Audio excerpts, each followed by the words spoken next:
Китапларда 17 гасыр уртасында телгә алынган балыклы Шүкәй авылы куе урманнар эчендә барлыкка килә. Халык игенчелек белән шөгыльләнер өчен монда килеп, агачларны кисеп, сала уртасындагы ике зур күл тирәли йортлар төзи башлый. Авылның атамасы да шу күлләрнең берсе белән бәйле. Шушы күлнең суы тирән булган, анда балык бик күп булган дигән әйтемнәр бар, дип әйтәләр.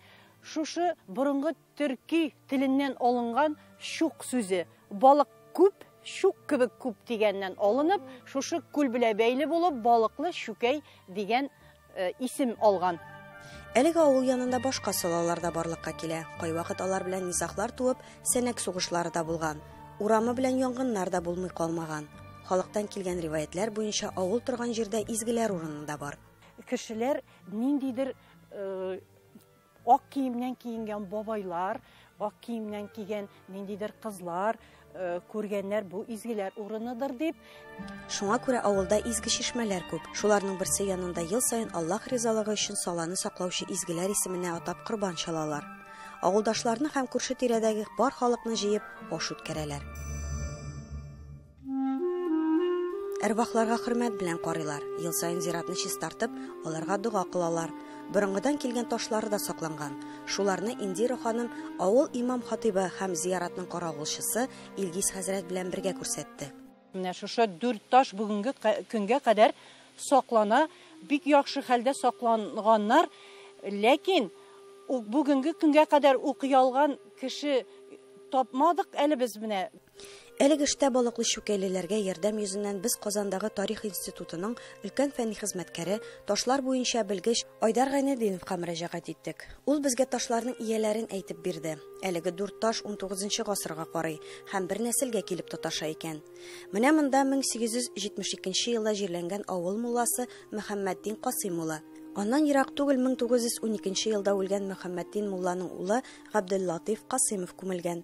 Күрәсең, ул 19 гасыр ахырында авылда төзелгән таш мәчетнең беренче имамы да булган. Янәшәсендә 1896 елда Габделлатиф мулланың хатыны Мәфүзә Вәләт кызы җирләнгән. Ә менә 4нче таш ватылган булу сәбәпле аның астында җирләнгән Гафия Гәнбәр кызының кем булуы һәм төгәл кайчан үлгәне билгесез. Иң мөһиме, хәзер әлеге каберләрдә җирләнгән кешеләрнең нәсел дәвамчыларын табуы җиңел. Шулай ук безнең 1937 һәм 1966 елларда күмелгән кешеләрнең ташлары да җәлеп итте. Алар үлгән елларда кулланылышка инде латин һәм кирилл имләсе кергән була, ләкин кабер ташында гарәп язуы калган. Бу авыл халкының үз тарихына һәм теленә карата тугрылыгын искәртеп тора. Гомумән, авыл электән үк белемле халкы һәм зиялылары белән дан тоткан. Безнең балыклы Шүкәйдән чыккан күренекле кешеләребез драматург, язучы Сәйит абый Шәкуров, шагыйрь Кадир Сибгатуллин һәм безнең артистларыбыз Нуретдин абый Нәҗмиев, Илсияр Сафиуллиналар һәм бик күп кенә фән һәм мәгариф эшлекләре чыкканнар. Әлеге кешеләр турындагы барлык мәгълүмат авыл мәктәбендәге музейда саклана. Монда аерым бер урынны әлбәттә 1942 елда туган Татарстан язучылар берлеге әгъзасы шагыйрь Минкадир Идият улы Сибгатуллин алып тора. Аның шигъри җыентыкларын совет чорында бик күп милләттәшебез укып, телдән телгә сөйләп йөрткән. Драматург, язучы, сәнгать эшлеклесе Сәйит Шәкуров та татар театры тарихында бик күренекле шәхес. Авылда хәзер дә талантлы яшьләр үсеп килә. Аларда туган җирләренә мәхәббәтне арттыру өчен авылдашлар үзара салым акчасына тормышны уңай якка үзгәртергә тырыша. Хәзерге вакытта авылда халык җыелышлары җыеп, алар үз хисабына акчалар җыеп, хөкүмәт арттырып кайткан. Акчага инде авылга таш юллар төшәү белән шөгыльләнәләр.